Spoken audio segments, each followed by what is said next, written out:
পিতামাতার সাথে সৎ ব্যবহারের কারণে পুরস্কার এবং পিতামাতার সাথে কটূক্তির কারণে আযাব ও শাস্তি। সূরা আল-আহকাফ 46 আয়াত 15 থেকে 20।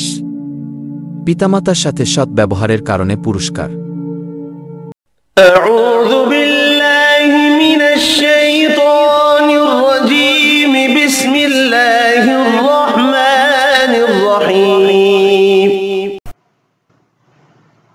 ووصينا الإنسان بوالديه إحسانا حملته أمه كرها ووضعته كرها وحمله وفصاله 30 شهرا حتى إذا بلغ أشده وبلغ 40 سنة قال رب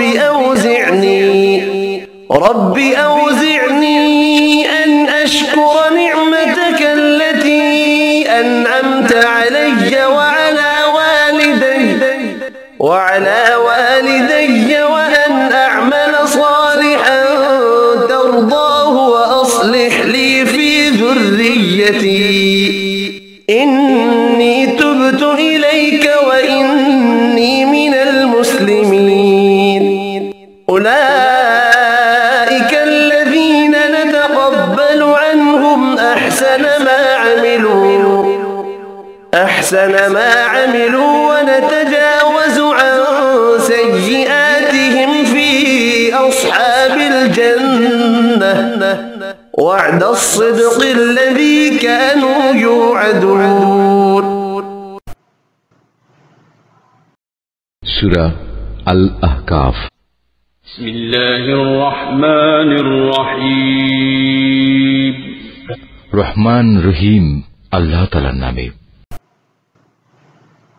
আমি মানুষকে আদেশ দিয়েছি সে যেন নিজের পিতামাতার সাথে ভালো ব্যবহার করে, কেননা তার মা তাকে অত্যন্ত কষ্ট করে পেটে ধারণ করেছে এবং অতি কষ্টে তাকে প্রসব করেছে এবং এভাবে তার গর্ভধারণকালে ও জন্মের পর তাকে দুধ পান করানোর দীর্ঘ 30টি মাস সময়, অতঃপর সে তার পূর্ণ শক্তি অর্জনের বয়স পর্যন্ত পৌঁছয় এবং একদিন সে 40 বছরে এসে উপনীত হয়।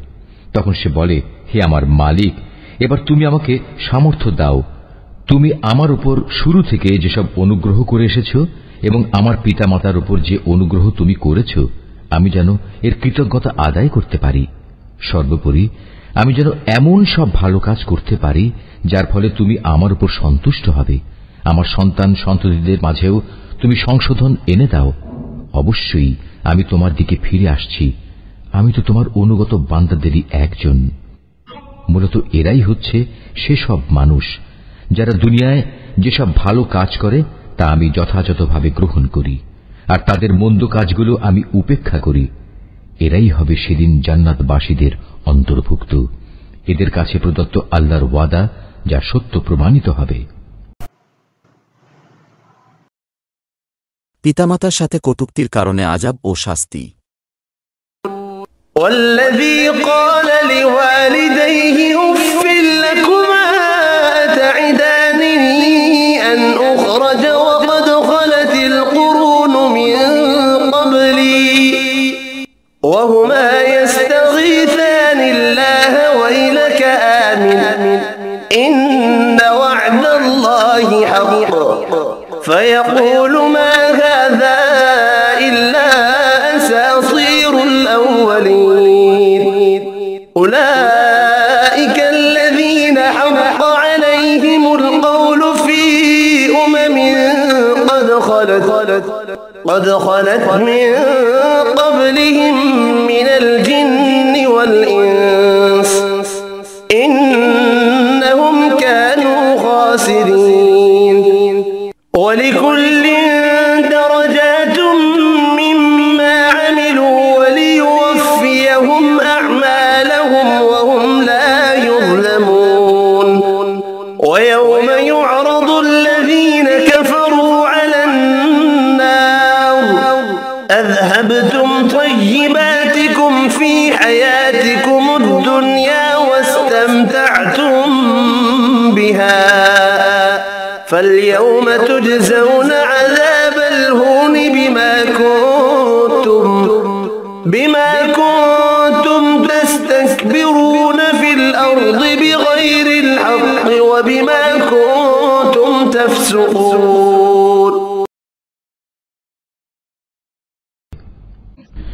তবে সে ব্যক্তির কথা আলাদা যে ব্যক্তি নিজ পিতা মাতাকে বলে, তোমাদের ধিক, তোমরা উভয় কি আমাকে এই বলে প্রতিশ্রুতি দিচ্ছ যে আমাকে কবর থেকে বের করে আনা হবে, অথচ আমার আগে বহু সম্প্রদায় গত হয়ে গেছে যাদের একজনকেও কবর থেকে বের করে আনা হয়নি।